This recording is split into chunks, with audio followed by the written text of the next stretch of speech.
ছোট ছোট কথাগুলোই মনে রাখবেন। কোরআন যদি সঙ্গে থাকে আল্লাহ আপনাকে বাঁচাবেন, সমাজকে পরিবর্তন করবেন। বলেন ইনশাআল্লাহ। কেমনে মনোযোগ দিয়ে শুনে আমার মুসলমান বন্ধুগণ, গভীর মনোযোগ, কথাগুলো দিল দিয়ে শুনেন কি বলতে চাই। আল্লাহর রাসূল সাল্লাল্লাহু আলাইহি ওয়াসাল্লাম দ্বীনের দাওয়াত দিতে যখন শুরু করলেন, প্রথম জামানায় দ্বীনের দাওয়াত দিতে লাগলেন। আল্লাহ আয়াত নাযিল করে বলতেন, শোনো মুহাম্মদ, ওয়ানজির আশীরাতাকাল আকরাবিন, আপনি আপনার নিকট আত্মীয়দেরকে দ্বীনের দাওয়াত দাও। আল্লাহর রাসূল সাল্লাল্লাহু আলাইহি ওয়াসাল্লাম দ্বীনের দাওয়াত দিতে লাগলেন। এই কথাগুলো লম্বা, আমরা মূল কথা বলবো। যেই জায়গায় দাঁড়িয়ে রাসূল কথা বললেন, মক্কার সকল লিডারেরা একত্রিত হলো। যারা যেতে পারলো না তাদের প্রতিনিধি পাঠালো। আল্লাহর রাসূল শুধুমাত্র একটা কথা বলছেন, শোনো, আমি যদি বলি পাহাড়ের অপর প্রান্ত থেকে তোমাদের বিরুদ্ধবাদীরা তোমাদের উপরে আক্রমণ করবে, মেরে ফেলবে, তোমরা কি আমি মুহাম্মদ ইবনে আব্দুল্লাহর কথাকে বিশ্বাস করবে? সকলে এক বাক্যে বলেছে, মুহাম্মদ ইবনে আব্দুল্লাহ, তুমি কথা বলতে দেরি হবে, আমাদের বিশ্বাস করে মেনে নিতে 1 মিনিটও দেরি হবে না। আল্লাহ রাসূল বলছেন, শোনো, আমি দেখতে পাচ্ছি তোমাদের জন্য জাহান্নামের আগুন দাউ দাউ করে জ্বলতেছে। তোমাদের ভিতরে আল্লাহর তাওহীদের পরিচয় নাই, রাসূলের রিসালাতের পরিচয় নাই। তোমাদেরকে বলছি, আসলিম তাসলাম, ইসলাম কবুল করো, শান্তিতে থাকবা। এই কথা বললেন। মক্কার সকল মানুষ কিং কর্তব্য বিমূঢ় হয়ে গেল। মক্কার বড় বড় লিডারেরা দাঁড়িয়ে আছে। নবীজির এই কথা শুনে কেউ কোনো জবাব দিচ্ছে না, কি বলবে কি বলবে। ওই সময় রাসূলের আপন চাচা আবু লাহাব দাঁড়িয়ে গিয়েছে, ডাক দিয়ে বলছে, তাব্বান লাকা ইয়া মুহাম্মদ, আলিহাদা দাআওতানা আই জামাতানা। ও মুহাম্মদ ইবনে আব্দুল্লাহ, তুমি ধ্বংস হয়ে যাও, তোমার সারা দিন ধ্বংস হয়ে যাক, এই কথা বলার জন্য কি আমাদেরকে দাওয়াত করে একত্রিত করেছো? তুমিও একটা পাগল, তোমার আল্লাহও পাগল। জোরে বলেন। আপনাদের কাছে জানতে চাই, আল্লাহ রাসূল বড় কষ্ট পাইলেন। নবীজি দ্বীনের দাওয়াত প্রকাশ্যে দিলেন, প্রথম বাধা দিছে কে? কথা বলেন। আপন চাচা, এটা কি বাহিরের লোক না ঘরের লোক? কথা বলেন। মক্কার পুরা মক্কার লোক ছিল, কেউ বাধা দেয় নাই, কেউ কোনো কথা বলতে পারতেছে না। ইসলামের দাওয়াতে রাসূলকে প্রথম যেই বাধা দিছে সে বাহিরের লোক না ঘরের লোক? সুতরাং ইসলামী আন্দোলনের কর্মীরা দ্বীনের দাওয়াত দিতে গেলে সর্বপ্রথম প্যান্ট শার্টওয়ালা বাহিরের লোক, হিন্দু বৌদ্ধ ইহুদি খ্রিস্টান বাধা দেয় না। আমাদের মতো জুব্বাওয়ালা পাঞ্জাবিওয়ালারাই প্রথম বাধা হয়ে দাঁড়াইয়া যায়। ঠিক কিনা বলে? প্রথম বাধা তো ঘরের লোক। আমার ওয়াজ বুঝেননি আপনারা? না বুঝলে আবার বলবো। আমার বন্ধুগণ, কথাগুলো শুনবেন। আল্লাহর রাসূল সাল্লাল্লাহু আলাইহি ওয়াসাল্লাম বাড়িতে পৌঁছে গেলেন, চোখের পানি ছেড়ে কাঁদলেন। গভীর রাতে আল্লাহর কাছে চোখের পানি ছেড়ে ডাক দিয়া বলেছেন, আল্লাহ, দ্বীনের দাওয়াত দিয়েছি, আমার চাচা আমাকে গালি দিয়েছে, পাগল বলেছে, আমাকে মারবার জন্য হাতে পাথর নিয়েছে। আল্লাহ তাআলা, আমার যায় আসে না, আমার ব্যথা লাগে নাই, আমার কষ্ট লাগে নাই, আমাকে মেরে ফেললে যায় আসে না, কিন্তু তোমাকে পাগল বলেছে, আমার সহ্য হয় না। আমি মুহাম্মদ বরদাস্ত করতে পারি না তোমাকে কেউ গালি দিলে। আওয়াজ হলো, আল্লাহ জানিয়ে দিলেন, কলিজার টুকরা বন্ধু আমার, কেউ যদি আমি আল্লাহকে গালি দেয় আমার যায় আসে না, আমার কোরআনের বিরুদ্ধে যদি চলে যায় আমার যায় আসে না, কারণ যা মন চাই করো। ওয়াত্তাকু ইয়াওমান তুরজাউনা ফীহি ইলাল্লাহ সুম্মা তুওয়াফা কুল্লু নাফসিন মা কাসাবাত ওয়া হুম লা ইউজলামুন। যা মন চাই করো, আমার কাছেই ফিরে আসা লাগবে, হিসাব দেওয়া লাগবে, ওই দিন জুলুম করব না। ফামান ইয়ামাল মিসকালা যাররাতিন খায়রান ইয়ারা, সরিষার দানা পরিমাণ ভালো কাজ করলে হিসাব নিব। ওয়ামান ইয়ামাল মিসকালা যাররাতিন শাররান ইয়ারা, সরিষার দানা পরিমাণ খারাপ কাজ করলে হিসাব নিব। বন্ধু, টেনশন করো না, আমাকে গালি দিলে আমার যায় আসে না, কিন্তু কলিজাত থেকে যাকে আমি হাবিবুল্লাহ বানিয়েছি, আমার বন্ধুকে যদি কেউ গালি দেয় আমি আল্লাহ বরদাস্ত করতে পারি না। আল্লাহু আকবার। লম্বা আলোচনা, আমরা আলোচনা করে ছোট ছোট করে শুধু মূল বিষয়টা বুঝাবো। মূল বিষয়টা কি মনে আছে তো? কোরআন সাথে থাকলে কেউ কিছু করতে পারবে না। বাঁচাবেন কে? জোরে বলেন না। মনে রাখবেন, আপনারা তো কথা কবজ নেই, কোরআনটা বুঝে। আল্লাহ রাব্বুল ইজ্জত ওয়াল জালাল সূরা লাহাব নাযিল করলেন, আমাদের আপত্তি নাই। তাব্বাত ইয়াদা আবি লাহাব বলছেন, আমাদের আপত্তি নাই। আবু লাহাব ধ্বংস, আবু লাহাবের সন্তান সম্পত্তি ধ্বংস হয়ে গেছে বা হয়ে যাবে। আল্লাহ বললেন আমাদের আপত্তি নেই, কারণ আবু লাহাব আল্লাহর রাসূলকে গালি দিয়েছে। কিন্তু আল্লাহ কোরআনের ওই সূরার মধ্যখানে একটা আয়াত নাযিল করলেন। আল্লাহ বলছেন ওয়ামরাআতুহু হাম্মালাতাল হাতাব। ও বন্ধু আমার, শুধু আবু লাহাবকে ধ্বংস করে দিয়েছি তা না, তার স্ত্রী উম্মে জামিলকেও ধ্বংস করে দিয়েছি। এই কথা বলবার জন্য আল্লাহ একটা শব্দ নিয়েছেন, হাম্মালাতুন। তাফসীরে কাশফে হাম্মালাতুন শব্দের দুটো ব্যাখ্যা পাওয়া যায়। এক নম্বর ব্যাখ্যা হলো হাম্মালাতুনের ওই মহিলাকে ধ্বংস করে দিয়েছি যেই মহিলা জঙ্গল থেকে কাঁটাওয়ালা কাঠ কেটে এনে আপনার দ্বীনের রাস্তায় ফেলে দিয়ে আপনাকে বাধা দিত, কষ্ট দিত। ওই কাঁটাওয়ালা কাঠ বহনকারিণী মহিলাকে ধ্বংস করে দিয়েছি। দুই নম্বর হাম্মালাতুন শব্দের ব্যাখ্যা, ওই মহিলাকে ধ্বংস করে দিয়েছি যেই মহিলা ঘরে ঘরে গিয়ে আপনার বদনাম করত, গীবত শিকায়াত করত, অন্তরের ভিতরে মানুষের প্রতি খারাপ ধারণা পোষণ করে রাখত। হাম্মালাতুন খারাপ ধারণা পোষণকারিণী মহিলাকে আমি আল্লাহ ধ্বংস করে দিয়েছি। ওই মহিলাকেও ধ্বংস করে দিলাম, কারণ পৃথিবীতে যারা হিংসা করে এই পৃথিবীতে তার মতো বেকুফ আল্লাহর জমিনে আর নাই। মনে রাখবেন, হিংসুক মুশরিকের মতো, কামিসলি মুশরিক, হিংসুক মুশরিকের মতো। আল্লাহ বলছেন এই লাইলাতুল মুসলিমিন শাবান যে গেল সবাইকে maaf করে দিবেন, ইল্লা লিমুশরিকিন আও মুশাহিন। মুশরিককে maaf করবেন না, আর হিংসুক অন্তরে যারা বিদ্বেষ লালন করে এদেরকে maaf করবেন না। হুজুরদের ভিতরে আজকাল কি হিংসা নাই? না, নাই নাই, আসেনি? খারাপ পাইলেন আমার কথা? আপনারা খারাপ না, আমরাই তো খারাপ, বিশ্বাস নাই। কথা কথা চলে আসতেছে, মাআল্লাহ সব না। দেখবেন এলাকায় যদি কেউ বড় হুজুর হয়ে যায়, কি হয়ে যায়? এলাকার কথা বলেন না, এলাকার দেখবেন তিনি আর পাবলিকের সালাম দেন, কথা বলেন নাকি? সালাম দেন না, আমি দিব কেন? বড় হুজুর আমারে সালাম দেওয়া, বড় হুজুরের সালাম দিলে জবাব দেন না। ঠিক আছে, ঠিক আছে, ঠিক আছে। কি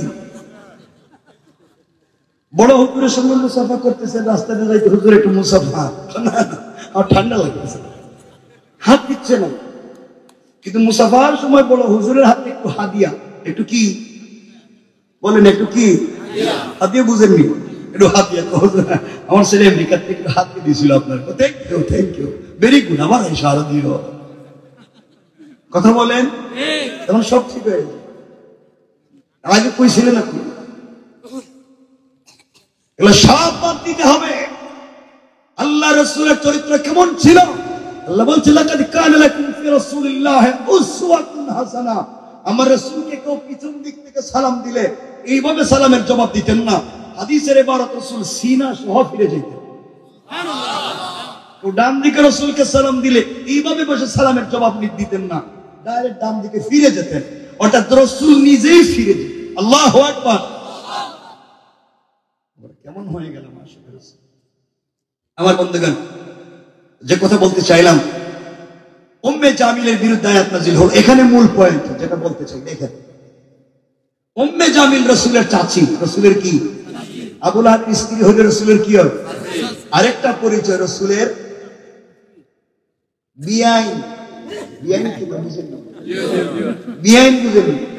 রাসূলের দুই মেয়ে যায়েনব এবং রুকাইয়াকে নবুয়তের আগে আবু লাহাবের দুই ছেলে উতবা এবং উতাইবার কাছে বিয়ে দিয়েছিলেন।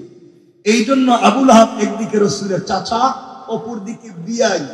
উম্মে জামিল রাসূলের চাচী, অপর দিকে বিআই। চিন্তা করছেন নি? আমার বন্ধুগণ, আয়াত নাযিল হয়ে যাওয়ার পরে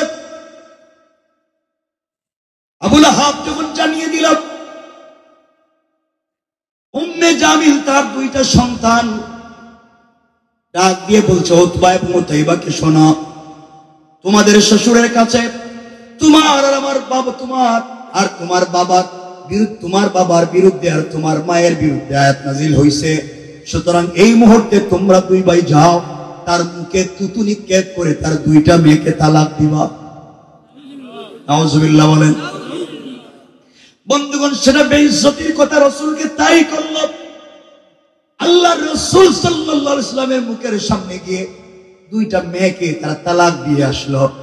হাতের মধ্যে উম্মে জামিল অনেকগুলা পাথর নিয়ে, কাঁধের মধ্যে একটা পাথরের ব্যাগ নিয়েছে। আল্লামা আশরাফ আলী থানভী বয়ানুল কোরআনে লেখেন, দুইটা ব্যাগ নিয়েছে পাথরের।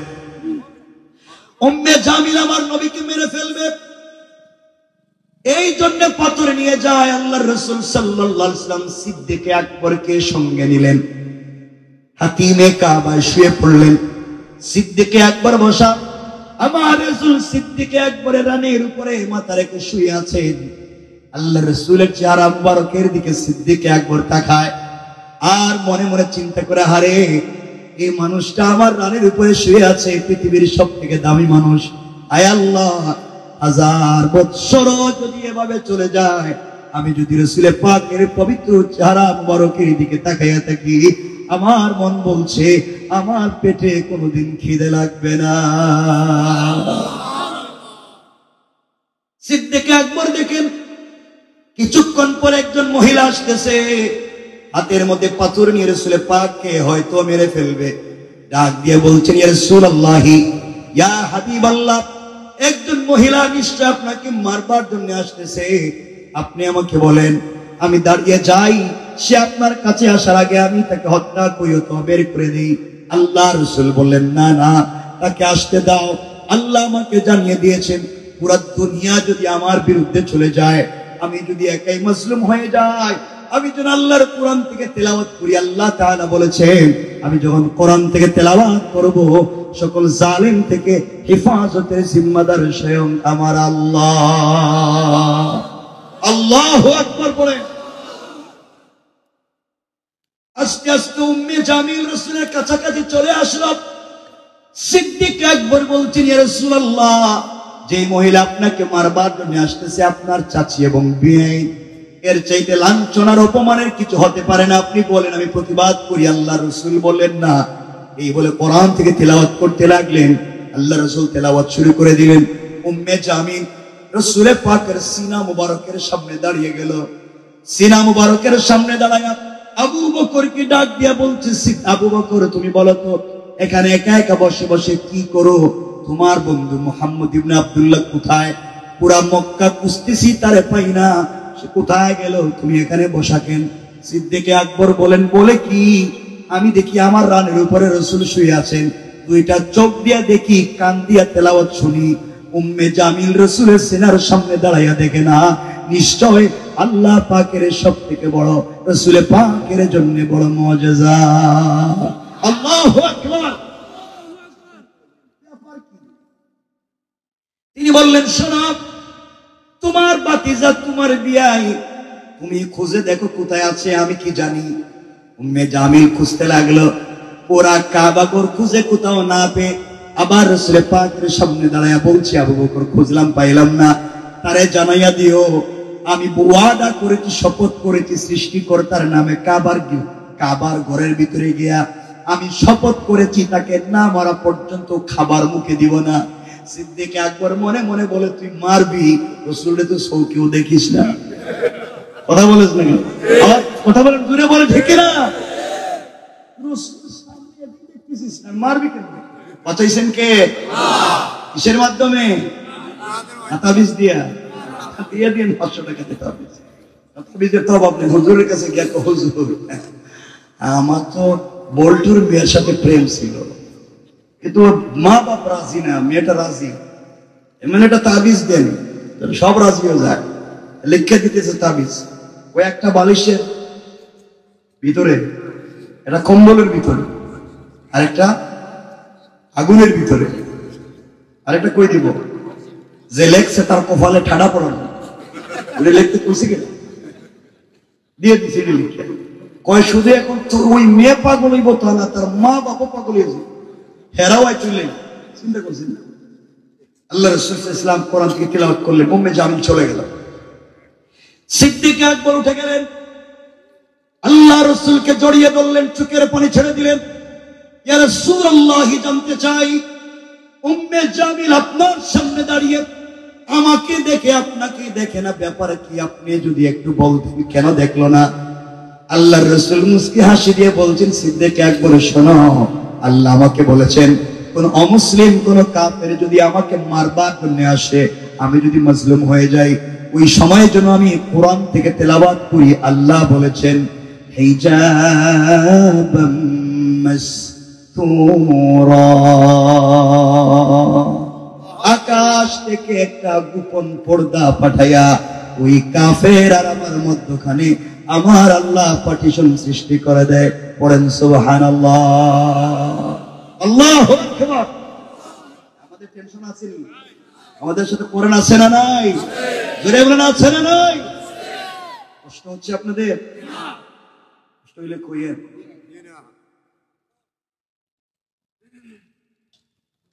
বলবো আরো কিছু কথা সামনে, মনোযোগ দিয়ে শুনে আমার বন্ধুগণ, কথাগুলো দিল দিয়ে শোনো কি বলতে চাই। তাহলে এতক্ষণে বুঝাতে পারলাম কোরআন সঙ্গে থাকলে আমাদের কোনো বিপদ নাই। এবার আপনাদেরকে সরাসরি দেখাবো যে আল্লাহ রসুলকে পুরো পৃথিবীর মানুষ কাফেরেরা ঘিরে ফেলেছে, বাঁচবার কোনো পথ নাই, চতুর্দিক থেকে তীর আর নেজা।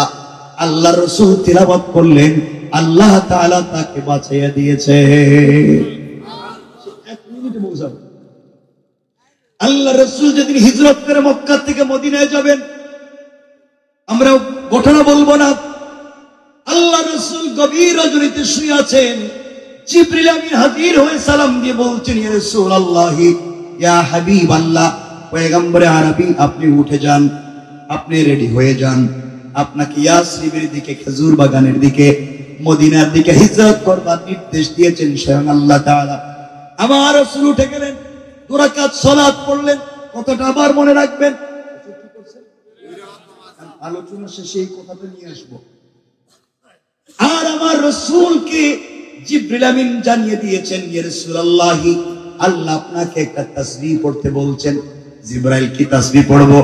আল্লাহ বলছেন জবানে শুধু আপনি পড়েন আস্তাগফিরুল্লাহ, আস্তাগফিরুল্লাহ, আস্তাগফিরুল্লাহ। ওই একটা শব্দ পড়বেন, কোরআন থেকে তিলাওয়াত করবেন, আপনার কাজ। আল্লাহ রাসূল উঠে গেলেন, কথাটা মনোযোগ দিয়ে শুনেন, হয়তো আপনার আমার জিন্দেগির কাজে লেগে যাবে। আল্লাহ রাসূল 2 রাকাত সালাত পড়ে ঘর থেকে বের হয়ে যাবেন, হঠাৎ করে তার কানের মধ্যে একটা আওয়াজ বাড়ি খাইলো, আওয়াজ হলো ঘরের চতুর্দিকে কাফেররা বেষ্টন করে রেখে দিয়েছে তাকে মেরে ফেলবার জন্য।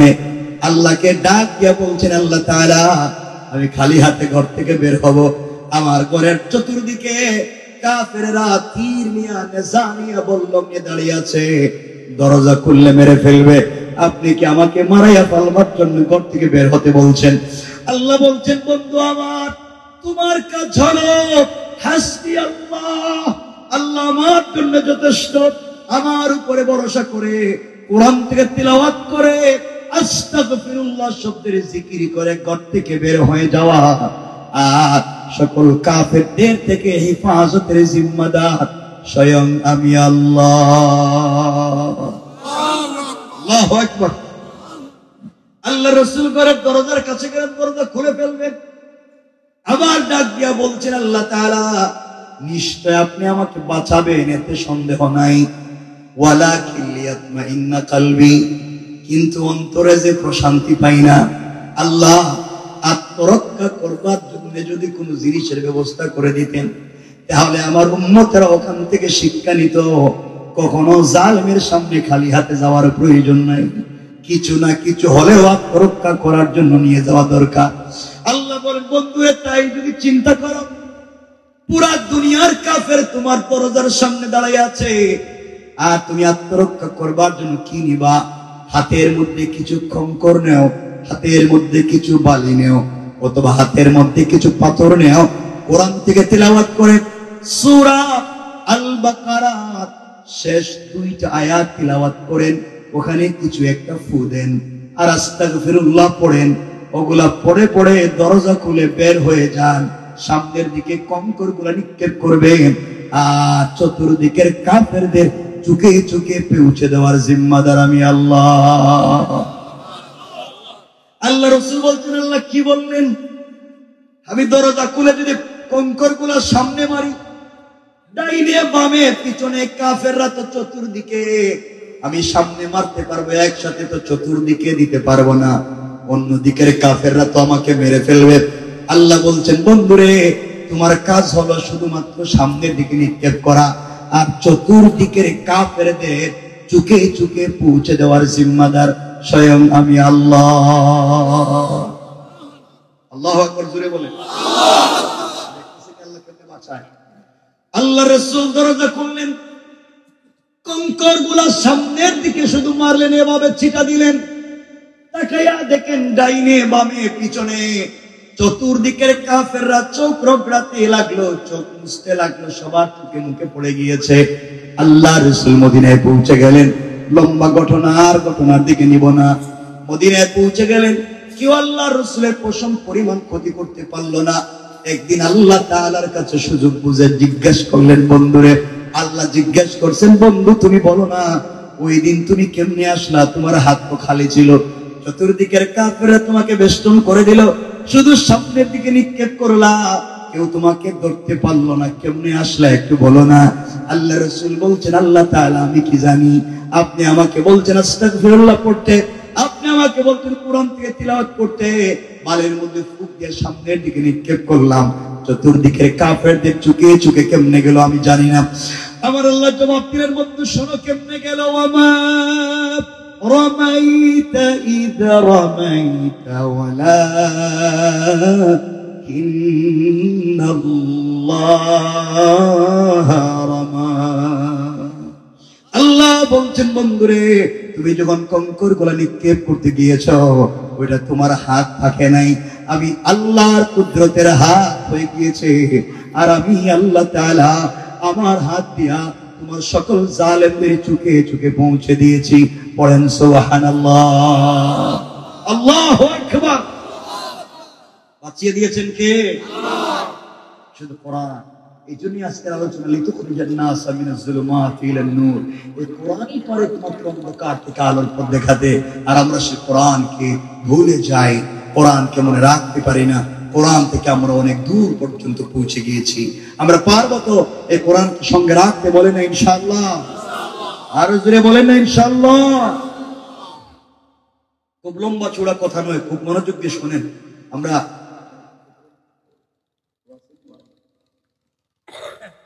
ঠিক আছে, জাযাকাল্লাহু খায়র। কষ্ট হচ্ছে আপনাদের? কষ্ট হচ্ছে? খুব মনোযোগ দিয়ে শোনেন।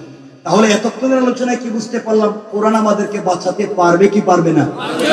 আরো জোরে বলেন, আরো জোরে বলেন। এতক্ষণ বললাম কোরআনের আয়াতের কথা, এতক্ষণ বললাম হাদিসের কথা।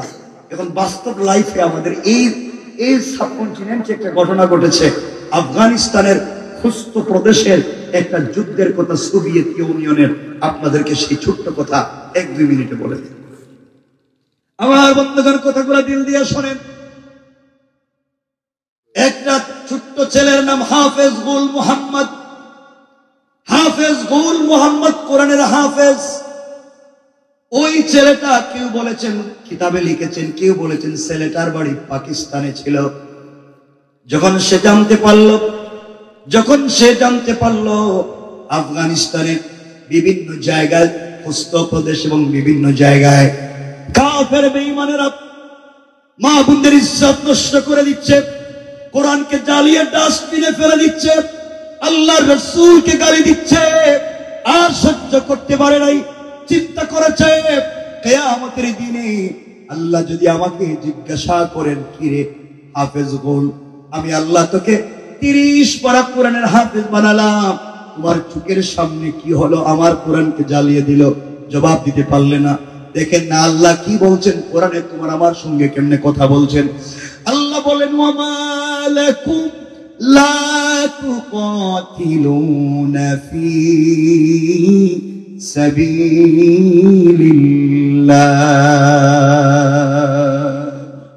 আল্লাহ বলেন কি হয়েছে তোমাদের, তোমরা কেন কিতাল করো না, তোমরা কেন যুদ্ধ করো না আল্লাহর রাস্তায়? কার পক্ষে কার বিপক্ষে? আল্লাহ বলেন ওয়াল মুস্তাদাফিনা মিনার রিজালি ওয়ান নিসাই ওয়াল উইলদান।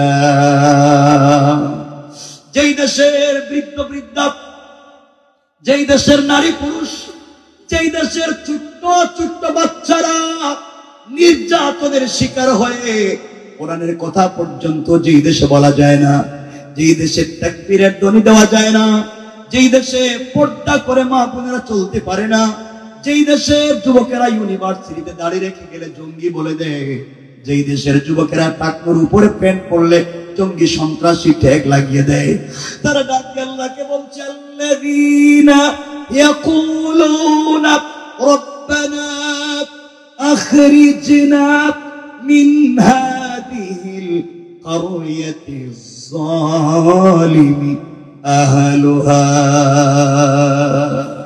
আয় আল্লাহ তাআলা, হে আমাদের রব, আখরিজনা, আমাদেরকে বের করে নিয়ে আসেন, মিন হাদিহিল কারয়াতিজ যালিমি আহলুহা, যে এলাকার, যে শহরের, যেই দেশের সবগুলো মানুষ জালেম, যেখানে কোরআনের কথা বলা যায় না, কোরআন নিয়ে চলা যায় না, ওখান থেকে আমাদেরকে বের করে নিয়ে আসো।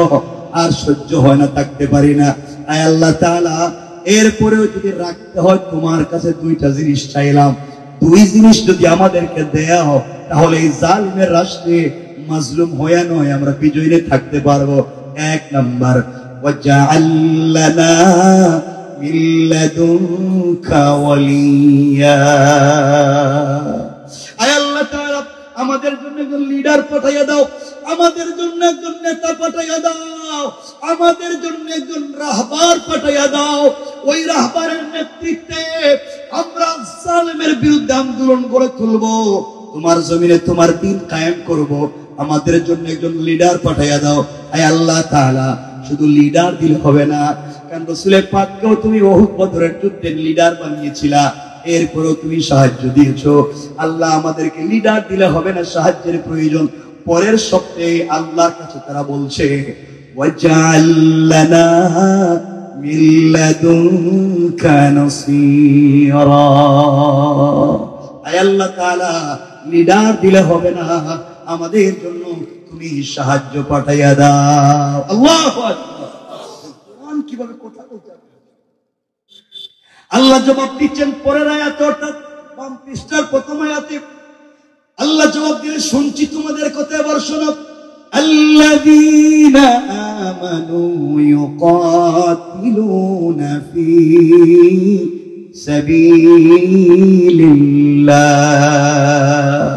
তোমরা চিন্তা করেছো কেউ তোমাদের সাহায্য করবে না? মনে রাখবা, যারা মুমিন, যারা সত্যিকার অর্থে ঈমানদার হয়েছে, আমার পথে চলে, নিশ্চয় তোমাদেরকে তারা সাপোর্ট দিবে, সহযোগিতা করবে।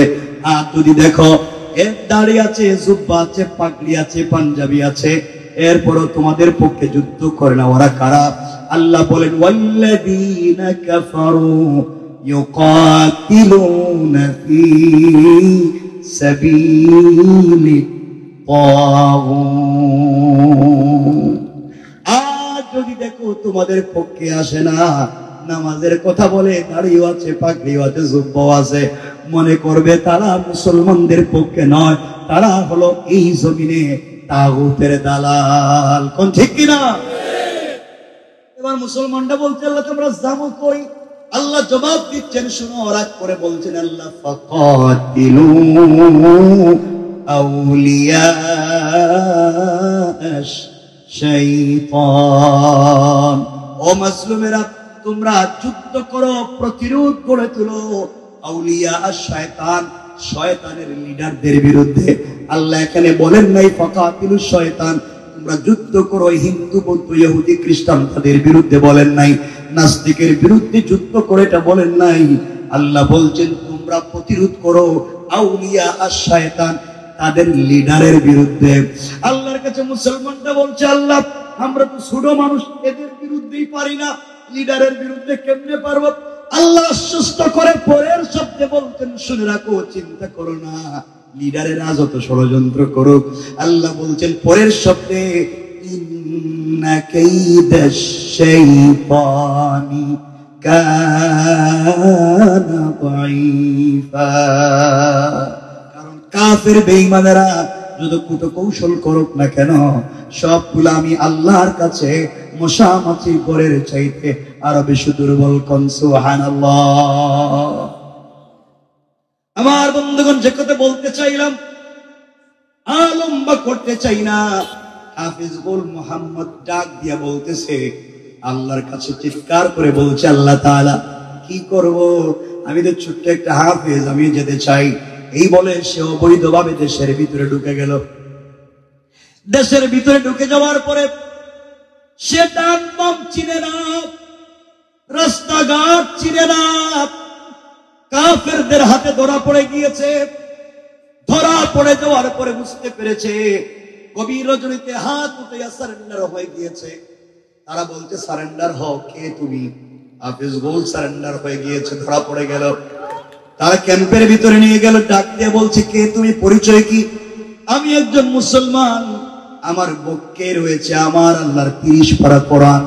আমি এই দেশে এসেছি সকল জালেমের বিরুদ্ধে যুদ্ধ করে মা বোনদের ইজ্জত আর কোরআনকে হেফাজতের জন্য। কোন সুবহানাল্লাহ। তারা ডাক দিয়ে বলছে, তোমার নাম কি? আমার নাম গোল মোহাম্মদ। তুমি কি বুঝতে পেরেছো আমাদের হাতে বন্দী, কিছুক্ষণ পরে তোমাকে মেরে ফেলবো, আর তুমি নাকি বলছো তুমি বেঁচে যাবে, তুমি নাকি যুদ্ধ করবে, আফসোস।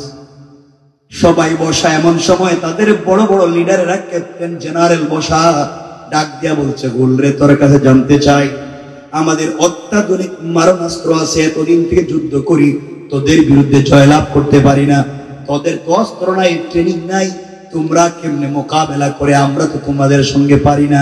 হাফেজ গোল মোহাম্মদ বুঝতে পেরেছে আর বাঁচবো না, মরে যাব। ডাক দিয়া বলছে, যেই অস্ত্রের কারণে তোমরা আমাদের সঙ্গে মোকাবেলা করে পারো না, সেই অত্যাধুনিক অস্ত্রটা আমার সাথে আছে। আল্লাহু আকবার বলেন না। এখানে বোমা আছে মনে, হুজুর তো দেখতেছি লম্বা জুব্বা, তো বোমা আছে মনে, দেখলেই তো মনে। এরা তো একবারে বোমার মেশিন যা আছে সব লাগাই রেখে দিছে বডিতে। কোন জায়গায় কি আছে কিচ্ছু নাই, খুঁজতে খুঁজতে দেখে পকেটে একটা লাকড়ির টুকরা। কি পাইছে? মানে মেসোয়াক। কি পাইছে? মেসোয়াক। তুই না বললে তোর কাছে এই আছে সেই আছে, তোমাদের কিছুই পাইতেছি না। কিচ্ছু না, এটা কি? কইতে হাত পিছের কেমনে? এটাই তো এই বোমা। আল্লাহু আকবার বলেন না। এরা মনে করছে হয়তো বানিয়ে রাখতে, ফালাইয়া দিছে। দূরে গিয়া তারা সব অস্ত্র নিয়ে রেডি, যদি এটা বোম ফুটে। চিন্তা করেন, এদের ভিতরে ইমান না থাকলে, খালিদ ইবনে ওলীদ যে বলতেন, যাদের ভিতরে ইমান নেই এদেরকে মৃত মনে করি। দেখেন এর একটা লাকড়ির টুকরা মেসওয়াকরে কত ভয় পায়, কারণ যারা ভয় পায় তার ভিতরে আছে আল্লাহর ভয়। ঠিক কিনা বলে? গোলকে সবাই বাঁধছে হাত পা, মেসওয়াকটারে দূরে ফালায় রাখছে। ওদের একবার উপর থেকে কমান্ডিং আসছে, এই যুবকটাকে মাইরে ফালাই না, এর কাছ থেকে তথ্য নেও কেমনে কেমনে তারা অস্ত্র বানায়। সবাই বলছে, শোনো গোল, তোমাকে আমরা ছেড়ে দিব, তুমি শুধু যদি তোমার যে অস্ত্র আছে বললা তোমার কাছে, এইটা দিয়ে যদি এই যে আমাদের 350টা ট্যাঙ্ক রাখা, একটা ট্যাঙ্ক ধ্বংস করতে পারো, তাহলে তোমার ছেড়ে দেব। ঠিক আছে, আমার একটু পানি দেন। ও পানি দিয়ে কি করবে? কিন্তু বোমা বানাবো। পানি দিয়ে আবার কি বোমা বানাইব? পানি দেন আর ওই লাকড়ির টুকরাটা দেন, দেখেন আপনারা কেমনে বানাই। এরা তো আশ্চর্য, লাকড়ির টুকরা দিয়ে পানি দিয়ে কি এর বোমা বানায়? ওরা সবাই করে দাঁড়িয়ে আছে, ওরা হাতে পানি দিয়েছে। হাফেজ গোল মোহাম্মদ পানি নিয়ে মেসওয়াক করেছে, সুন্নাত মোতাবেক মেসওয়াক করেছে, ওযু করেছে। এরা দেখলো, বললো বোমা বানাবে, কোন দিকে হাত পা ধোয়। ব্যাপার কি? হাত পা ধৌত করে মেসওয়াক মুখের মধ্যে মেসওয়াক করে 2 রাকাত সালাতে দাঁড়িয়ে গিয়েছে। কারণ আল্লাহ রাব্বুল ইজ্জত ওয়াল জালাল বলেছেন, ওয়াস্তাইনু বিস-সাবরি ওয়াস-সালাহ, ধৈর্য ধারণ করো, সাহায্য চাও সবরের মাধ্যমে, সালাতের মাধ্যমে। আর আমরা সালাতে গিয়া দোয়া করি না, নামাজের সালাম ফিরাইয়া দোয়া করি। পারলে এটা আল্লাহকে করো নাকি? আল্লাহ বলছেন নামাজে দোয়া করো, ওয়াস্তাইনু বিস-সাবরি ওয়াস-সালাহ। তোমরা নামাজে এইসব চাও, নামাজের পরে যাক, এটা আরেক আলোচনা, ওদিকে যাই না। আমার বন্ধুগণ, হাফিজুল মুহাম্মদ সাজদায় পড়ে গিয়েছে, চিৎকার করে ডাক দিয়ে বলেছে, আল্লাহ, আমি হাফিজুল মুহাম্মদ, আমি একজন মুসলমান, আমার পক্ষে রয়েছে তোমার 30 পারা আল কোরআন। আয় আল্লাহ, আমি তো এই দেশে এসেছি শুধু মুসলিম মা বোনদের ইজ্জত হেফাজতের জন্য, তোমার কোরআনকে বিজয় করবার জন্য। আয় আল্লাহ, আমি ধরা পড়ে গিয়েছি, ওরা আমাকে মেরে ফেলবে, বাঁচবার কোনো পথ নাই, পদ্ধতি নাই, যে কোনো সময় মেরে ফেলতে পারে। আয় আল্লাহ, আমাকে যদি মেরে ফেলে আমার যায় আসে না, আমাকে হত্যা করে যদি কুকুরকে খাইতে দিই, টুকরা টুকরা করে যায় আসে না। কিন্তু আমি তাদেরকে বলেছি তাদের একটা ট্যাঙ্ক ধ্বংস করব। আয় আল্লাহ, আমার কাছে কিছুই নাই, এই জন্য সালাতে দাঁড়িয়ে গেলাম, নামাজের ভিতরে তোমার কাছে চাইলাম, রব এই বিপদে তুমি সাহায্য করো তোমার গোলামকে। আয় আল্লাহ, আমি যদি এখানে না আসতাম হয়তো দুনিয়ার আনন্দ উল্লাস উদযাপন করতে পারতাম, একমাত্র তোমাকে ভালোবেসে এখানে এসেছি কোরআন হিফাজতের জন্য। আয় আল্লাহ, তুমি কি পারো না এমন একজন ইসলামী আন্দোলনের কর্মী, কোরআনের হাফেজকে হিফাজত করতে কি পারো না? কোরআনের হাজার হাজার মুজিজা আছে আল্লাহ, একটা মুজিজা দেখাইয়া দাও। হাজার হাজার কারামত আছে, একটা দৃশ্য দেখাইয়া দাও আল্লাহ, যে ভাবি হোক তাদের একটা ট্যাঙ্ক ধ্বংস করাইয়া দাও। আমাকে হত্যা করলে আমার যায় আসে না, আমি যদি একটা ট্যাঙ্ক ধ্বংস করতে না পারি, ওরা বলবে কোরআনের পাওয়ার নাই, মুসলমানরা শুধু বড় বড় কথা বলে, ওদের বাস্তবে কিচ্ছু করার ক্ষমতা নাই। আয় আল্লাহ তাআলা, তুমি আমাকে একটু শক্তি দাও। এইভাবে নামাজ শেষ করে সালাম ফিরাবার আগে ডাক দিয়া বলছি, আল্লাহ, তুমি তো কলিজার টুকরা হাবিবকে হিজরতের সময় তুমিও তো কঙ্কর দিয়া তাকে বলছিলে তুমি কঙ্কর নিক্ষেপ করো, তিনি তো করছিলেন, তাকে বাঁচাইছিলেন। আল্লাহ, আমিও জমিন থেকে কিছু মাটি নিলাম, তিলাওয়াত করে ফু দিলাম। আয় আল্লাহ, তুমি ওগুলার মাধ্যমে আমাকে বাঁচাইয়া দাও। কসম রব্বে পাকের জাতির এই কথা বলে বিসমিল্লাহি আল্লাহু আকবার, লা ইলাহা ইল্লাল্লাহু মুহাম্মাদুর রাসূলুল্লাহ পড়ে বালির মধ্যে ফুঁক দিয়া বালিগুলো আল্লাহু আকবার বলে যখন নিক্ষেপ করেছে, নিক্ষেপ করতে দেরি হয়েছে। তাদের একটা নয়, দুইটা নয়, তিনটা নয়, 10টা নয়, 20টা নয়, একসাথে 350টা ট্যাঙ্কে আগুন ধরে যায়। আল্লাহু আকবার।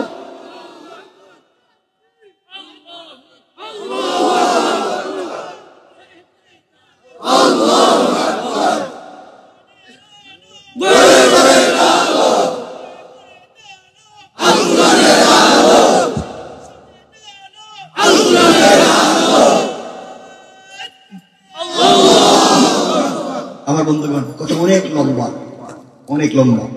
আমি সেখান থেকে হয়তো নিয়ে যেতে পারতাম আপনাদেরকে খলিফাতুল মুসলিমিন ওমর ফারুকের কাছে।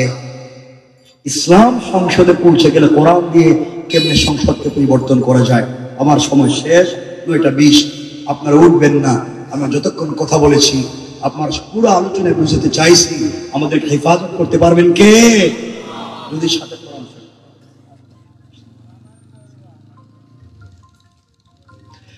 কথাগুলো দিল দিয়া শুনেন, সংক্ষেপ করে দিচ্ছে, মনোযোগ দিয়ে শুনে মুসলমান। এবারকার কথা পরিবর্তন নিয়ে আসবে আমাদের জিন্দেগিতে। কোরআন যদি সঙ্গে থাকে কেমনি আমরা বেঁচে যাব? আল্লাহ রাসূল সাল্লাল্লাহু আলাইহি ওয়াসাল্লাম দুনিয়ার জমিন থেকে বিদায় নিয়ে চলে গেলেন। সিদ্দিক আকবর খলিফা, কথাগুলো শুনেন কি বলতে চাই। সিদ্দিক আকবর মদিনা নামক রাষ্ট্রের খলিফা নতুন কয়েকদিন হয়েছে। আমার বন্ধুগণ, এমন সময় একদিন ফজরের সালাত পড়ে সকল বসেছেন, এই রাষ্ট্রের খলিফা হলেন সিদ্দিক আকবর, এই রাষ্ট্রের চিফ জাস্টিস প্রধান বিচারপতি হযরত ওমর, এই রাষ্ট্রের প্রধান উপদেষ্টা পরামর্শদাতা হযরত আলী, হযরত ওসমান। সকলেই মসজিদের ভিতরে বসা। এমন সময় উসমান দাঁড়িয়ে গিয়েছেন, ডাক কথাগুলো দিল দিয়ে শুনো কি বুঝাতে চাই। ডাক দিয়া বলতেন, খলিফাতুল মুসলিমিন আবু বকর, আপনার কাছে জানতে চাই এই রাষ্ট্র আপনি কি দিয়ে চালান? সিদ্দিক আকবর বলছেন, কেন উসমান, এই রাষ্ট্র তো কোরআন দিয়ে চালাই। উসমান জানতে চাইলেন, বলো ও খলিফা, বলো সত্যি যদি রাষ্ট্র কোরআন দিয়ে চলে, আপনার কাছে আমি জানতে চাই, আপনার কাছ থেকে আমি জানতে চাই, যেই রাষ্ট্রে কোরআন আছে, যে রাষ্ট্রের সংবিধান আল কোরআন, এই রাষ্ট্রের সকল নাগরিকের অধিকার কি, তাদের প্রাপ্য কি সমান নাকি ব্যবধান? সিদ্দিক আকবর দাঁড়িয়ে গেলেন, বলছেন, শোনো উসমান, যে রাষ্ট্র কোরআন দিয়া চলে, ওই রাষ্ট্রের নাগরিকের অধিকারের কথা তুমি বলছো। এই রাষ্ট্রে যদি একটা কুকুর না খেয়ে মারা যায়, একটা বিড়ালও বিনা চিকিৎসায় মারা যায়, আল্লাহর আদালতে আমাকে জবাবদিহি করা লাগবে। আল্লাহু আকবার। কোরআন কি করতে পারে সমাজকে, 1-2 মিনিট শুনেন মনোযোগ দিয়ে। আমার বন্ধুদের কথাগুলো দিল দিয়ে শুনেন। উসমান ডাক দিয়া বলছেন, খলিফা আবু বকর, জানতে চাই, এই মাত্র আসার পথে দেখে আসলাম একজন বিধবা বৃদ্ধা মহিলা, তার ঘরে 3 দিন গেল খাবার নাই, 4th দিন আজকে শুরু হয়ে গেল। মহিলার স্বামী নাই, মহিলার সন্তান নাই, মহিলা বৃদ্ধা, চোখে দেখে না, অন্ধ। 3-4 দিন হয়ে গেল, তার ঘরে খাবার নাই। আপনি খলিফা কেন দিলেন না? আল্লাহর কাছে কি জবাব দিবেন কিয়ামতের দিনে? আপনি নাকি কোরআন দিয়ে রাষ্ট্র চালান, একজন বৃদ্ধ মহিলা তার খাবার পায় না। হযরত সিদ্দিক আকবর চোখের পানি ছেড়ে দিলেন, ডাক দিয়া বলছেন, উসমান রে, মাত্র কয়েকদিন হলো খলিফা হয়েছি, সবার কাছে খবর পৌঁছে দিতে পারি নাই, সবার ঘরে ঘরে যেতে পারলাম না, সবার কাছে যেতে পারলাম না। নিশ্চয় আমি যাবার চেষ্টা করব। আর আজকে থেকে ওই মহিলার বাড়িতে 3 বেলার খাবার বাইতুল মাল থেকে আমি দিয়ে দিলাম। উসমান বলছেন, কেমনে কি? আপনি খাবার দিলে হবে কি? মহিলা বৃদ্ধা, চোখে দেখে না, কে রান্না করে দিবে, কে তার ঘর মুছে দিবে, কে তার কাপড় ধুয়ে দিবে, কে তার খিদমত করবে, এমন লোকের দরকার। সিদ্দিক আকবর বলছেন, ভাইরে, আমার কাছে তো কোনো ফ্রি সার্ভিস দেওয়ার মতো খাদিম নাই যে আমি পাঠাবো, আর মহিলা পয়সা দিতে পারবে না, বাইতুল মাল থেকে আমি খরচ দিতে এই মুহূর্তে পারবো না। কে ওই মহিলার বাড়িতে ফ্রি খিদমত করবে?